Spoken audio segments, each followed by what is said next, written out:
one thing we could suggest is to bring the prey personality type away from others and back to the self.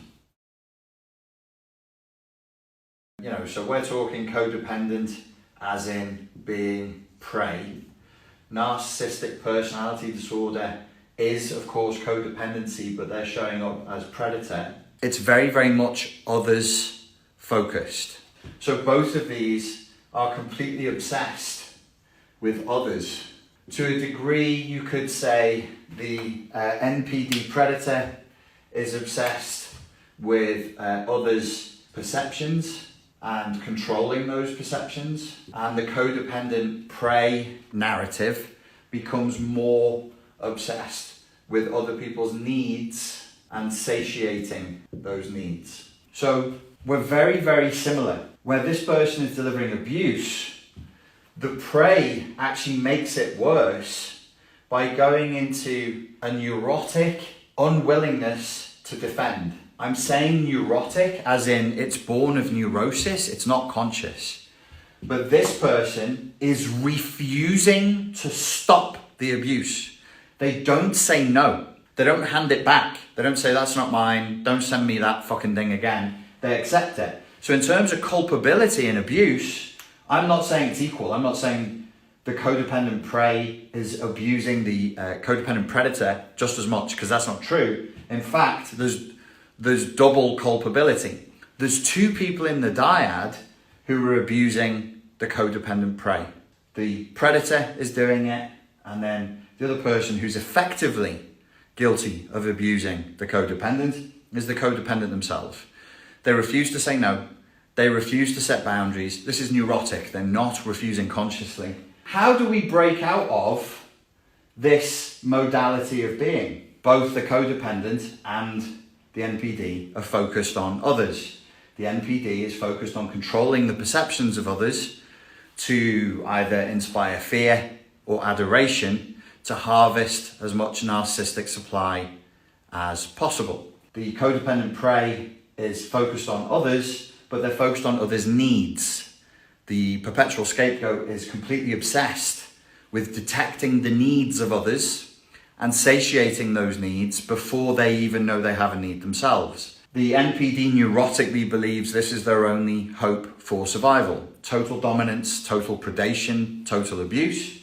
The codependent prey believes this is their only means of survival. Total submission, total satiation, and trying to please everybody all of the time in a totally unboundaried way through overgiving. So we could say, even though NPD is identified rightly by Pete Walker as a fight-fawn response, if you wanted to keep it simple, you could say it's the ultimate fight response. This is always an attack. Even their charm is a charm offensive. Even their lovingness is described as love bombing because it's aggressive, it's an assault. It comes from a desire to, in a militaristic sense, generate shock and awe, generate impact. On the other side of the coin, so you say this is total fight, and then on the other side, this is total fawn. The fawniest fawn that ever fawned is on this side. If you've lived your whole life that way, how are you going to break free of that pattern? If we identify a couple of the things that are wrong here, or not working here, we could suggest the opposite as solutions, right? If the codependent prey, fawn responder, echo, some people say, narcissist, echo, is focused rigidly all the time on others, one thing we could suggest is to bring the prey personality type away from others and back to the self. There may be various exercises or techniques or philosophies we could develop that would allow them to become more self-focused. If they're rigidly and neurotically focused on the needs of others being satiating, we could lead them back and say, well, how can you be self-satiating? Can we negotiate? Because obviously you can't just switch it on and off overnight. That's not going to work. But can we negotiate with the unconscious whilst it's still satiating the needs of others neurotically? Sometimes some space is given to the self so that we can satiate the codependent prey needs as well a little bit too. If we are the ultimate prey, do we flip and want to become the ultimate predator? No. These are both roles born of trauma. This is black and white thinking. This is a dichotomy.